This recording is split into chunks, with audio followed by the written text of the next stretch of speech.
ఈరోజు doctor YS Rajasekhara Reddy గారి వర్ధంతి అవ్వడం అనేది మనందరికీ బాధాకరమైన విషయం. డాక్టర్ వైఎస్ రాజశేఖర రెడ్డి గారి గురించి మాట్లాడాలంటే ఆయన ఒక తరం, ఒక అనుభవం, ఒక ఎక్స్పీరియన్స్ కొత్తగా వచ్చే రాజకీయ నాయకులు.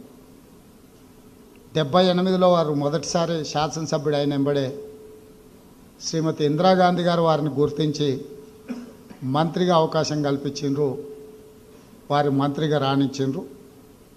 అత్యంత పిన్న వయసులో ఉమ్మడి ఆంధ్రప్రదేశ్కి అంటే పివి నరసింహారావు గారి నుంచి మొదలు పెడితే కోట్ల విజయభాస్కర్ రెడ్డి గారు, మర్రి చెన్నారెడ్డి గారు గొప్ప వ్యక్తులు ఉన్న సందర్భంలో ఉమ్మడి ఆంధ్రప్రదేశ్ కాంగ్రెస్ పార్టీకి 34 సంవత్సరాల వయసులో పిసిసి అధ్యక్షుడిగా నియమించడం అనేది ఎవరికీ అలాంటి గొప్ప అవకాశం ఈ రాష్ట్రంలోనే రాలేదు.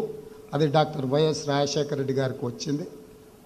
వారు పిసిసి అధ్యక్షుడిగా వేసిన పునాదులే ఆనాడు వారు గుర్తించిన యువతరం ఈరోజు ఉమ్మడి రాష్ట్రాలలో రాజకీయాలను నడిపిస్తున్నారు, శాసిస్తున్నారు అని అంటే అది అతిశయోక్తి కాదు. అదేవిధంగా వారు మొదటిసారి ఎమ్మెల్యే అయినప్పుడు మంత్రి అయితే మళ్ళీ 20 సంవత్సరాల వరకు ఏ అవకాశం రాకుండా సరాసరిగా వారు ముఖ్యమంత్రి అవకాశం వచ్చే వరకు 20 సంవత్సరాలు సుదీర్ఘమైన 20 సంవత్సరాలు ఎన్నోసార్లు పార్టీ అధికారంలోకి వచ్చిన తనకు అవకాశాలు రాకపోయినా నిరాశ చెందకుండా అదే పార్టీలో కొనసాగడం అనేది అది ఎవరి వల్ల సాధ్యం అయ్యేది కాదు.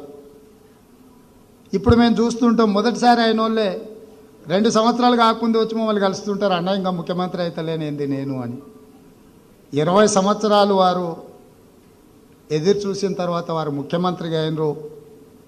వారి అనుభవాలు, రాజకీయంగా వారు ఎదుర్కొన్న అంశాలను ఈ తరం ఆదర్శంగా తీసుకోవాల్సిన అవసరం ఉంది. ఇక్కడ ఉన్న వేదిక మీద ఉన్న ఇక్కడ ఉన్న మిత్రులందరూ కూడా వారి సహచరులుగానో, అనుచరులుగానో, మిత్రులుగానో పనిచేసినారు. నాకు తెలిసి ఇక్కడ నేను ఒక్కడనే వారు ముఖ్యమంత్రిగా ఉన్నప్పుడు ప్రతిపక్షంలో పనిచేసిన అనుభవం నాకుంది. శాసన మండలి సభ్యుడిగా, శాసనసభ్యుడిగా వారు తీసుకున్న నిర్ణయాల మీద విశ్లేషించే అవకాశం వచ్చింది, విమర్శించే అవకాశం వచ్చింది. రాజశేఖర రెడ్డి గారు ముందు నిలబడి నిటారుగా వారు తీసుకున్న నిర్ణయాలలో ఆనాడు మాకు అనిపించిన లోపాల మీద మాట్లాడే అవకాశం వచ్చింది. అది ఒక గొప్ప అవకాశం అని చెప్పి ఈరోజు నేను భావిస్తున్నా.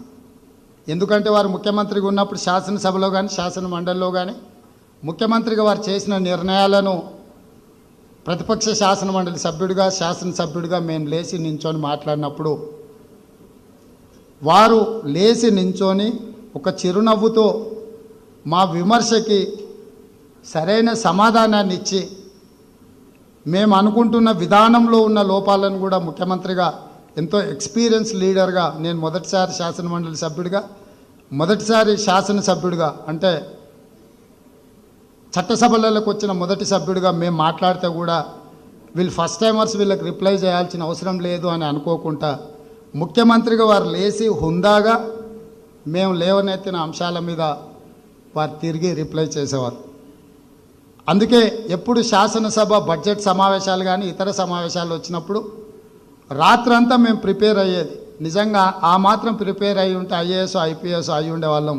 చదువుకునేటప్పుడు చదువుకోలేదు, కానీ రాజశేఖర రెడ్డి గారు ముఖ్యమంత్రి ఉన్నప్పుడు వారి దృష్టిని ఆకర్షించాలి అని, వారు చేసిన నిర్ణయాలను విశ్లేషించాలని, విమర్శించాలని రాత్రంతా ప్రిపేర్ అయ్యి ఉదయం డైరెక్ట్గా రెడీ అయ్యి శాసనసభకి వెళ్ళి మాట్లాడినాం. వారు 2009లో మరి రెండవసారి ముఖ్యమంత్రి అయిన తర్వాత బడ్జెట్ ప్రవేశపెట్టినప్పుడు ఆ బడ్జెట్ మీద మాట్లాడే అవకాశం, దాదాపుగా సుదీర్ఘంగా ఒక 50 నిమిషాలు మాట్లాడే అవకాశం నాకు వచ్చింది. ఆ రోజు నాకు బాగా గుర్తుంది. ఈ రోజు కూడా రాత్రంతా ప్రిపేర్ అయ్యి డైరెక్ట్గా ఉదయం రెడీ అయ్యి అసెంబ్లీకి వెళ్ళి అసెంబ్లీలో మాట్లాడితే రాజశేఖర రెడ్డి గారు పదే పదే లేచి మేము లేవనెత్తిన అంశాల మీద వివరించే ప్రయత్నం చేసినారు.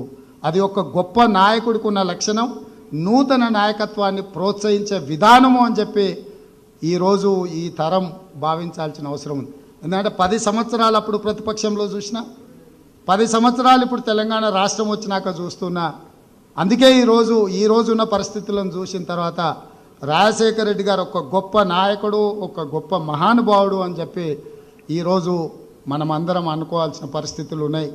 చాలా సందర్భాలలో ఒక్క మాట చెప్పాలి, చాలామంది మా దగ్గరకు వచ్చేటోళ్ళు అన్న మమ్మల్ని ఎప్పుడు కేవీపీ రామచంద్రరావు గారిని చేస్తావు, ఎందుకంటే రాజశేఖర రెడ్డి గారి నిర్ణయాలను అన్నిటిని వారే చేసేవారు, వారి పర్యవేక్షణలో జరిగేటివి, అలాంటి పాత్ర మాకు ఇవ్వండి అని మమ్మల్ని అడుగుతుంటారు.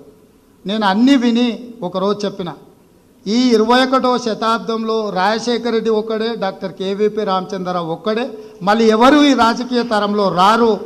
ఎందుకనంటే ఆయన జీవితకాలం రాజశేఖర రెడ్డి గారు డాక్టర్గా చదువుకున్నప్పటి నుంచి మొదలు పెడితే ముఖ్యమంత్రిగా వారు ప్రమాదంలో మరణించే వరకు రాజశేఖర రెడ్డి గారు నీడగా కేవీపీ రామచంద్రరావు గారు వారి ఆలోచనను, వారి విధానాన్ని, వారి ఆశయాలను కొనసాగించే విధంగా పనిచేసిండు తప్ప సొంతంగా ఎప్పుడూ ఆ అంశాలను దాటి పనిచేసే ప్రయత్నం చేయలే. వారి నుంచి మనం నేర్చుకోవాల్సింది ఉంది, వారిని ఆదర్శంగా తీసుకోవాల్సింది ఉంది తప్ప మనం ఎవ్వరం కూడా రాజశేఖర రెడ్డి గారు కాలేము, కేవీపీ రామచంద్రరావు గారు కాలేము అని తెలియజేస్తూ, తప్పకుండా భవిష్యత్తులో డాక్టర్ వైఎస్ రాజశేఖర రెడ్డి గారు వ్యవసాయం పట్ల కానీ, సాగునీటి ప్రాజెక్టుల పట్ల కానీ, పేద రైతులు ముఖ్యంగా బడుగు బలహీన దళిత గిరిజన మైనారిటీ వర్గాల కోసం వారు చేసిన సంక్షేమము, వారు చేపట్టిన అభివృద్ధిని ఆదర్శంగా తీసుకొని రాష్ట్ర కాంగ్రెస్ పార్టీని ముందుకు తీసుకెళ్ళి రాబోయే ఎన్నికలలో 2003లో డాక్టర్ వైఎస్ రాజశేఖర రెడ్డి గారు ఏ విధంగా అయితే చేవెళ్ళ నుంచి ఇచ్చాపురం వరకు పాదయాత్ర చేసి కాంగ్రెస్ పార్టీని అధికారంలోకి తీసుకొచ్చి ఒక సంక్షేమ రాజ్యంగా, ఒక అభివృద్ధి రాష్ట్రంగా ఎట్లయితే తీర్చిదిద్దిండో, నేను మా మిత్రుడు బట్టి విక్రమార్క గారు తప్పకుండా మళ్ళీ ఈ 2023 సంవత్సరంలో రాబోయే ఎన్నికలలో కాంగ్రెస్ పార్టీని అధికారం వైపు నడిపించి మళ్ళీ ఈ రాష్ట్రంలో సంక్షేమ రాజ్యంగా, అభివృద్ధి రాష్ట్రంగా తీర్చిదిద్దడానికి మా వంతు ప్రయత్నం చేస్తాం.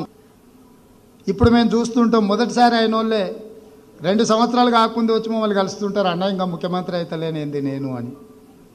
20 సంవత్సరాలు వారు ఎదురు చూసిన తర్వాత వారు ముఖ్యమంత్రిగా అయినరు. వారి అనుభవాలు, రాజకీయంగా వారు ఎదుర్కొన్న అంశాలను ఈ తరం ఆదర్శంగా తీసుకోవాల్సిన అవసరం ఉంది. ఇక్కడ ఉన్న వేదిక మీద ఉన్న ఇక్కడ ఉన్న మిత్రులందరూ కూడా వారి సహచరులుగానో, అనుచరులుగానో, మిత్రులుగానో పనిచేసినారు. నాకు తెలిసి ఇక్కడ నేను ఒక్కడనే వారు ముఖ్యమంత్రిగా ఉన్నప్పుడు ప్రతిపక్షంలో పనిచేసిన అనుభవం నాకుంది. శాసనమండలి సభ్యుడిగా, శాసనసభ్యుడిగా వారు తీసుకున్న నిర్ణయాల మీద విశ్లేషించే అవకాశం వచ్చింది, విమర్శించే అవకాశం వచ్చింది. రాజశేఖర రెడ్డి గారు ముందు నిలబడి నిటారుగా వారు తీసుకున్న నిర్ణయాలలో ఆనాడు మాకు అనిపించిన లోపాల మీద మాట్లాడే అవకాశం వచ్చింది. అది ఒక గొప్ప అవకాశం అని చెప్పి ఈరోజు నేను భావిస్తున్నా.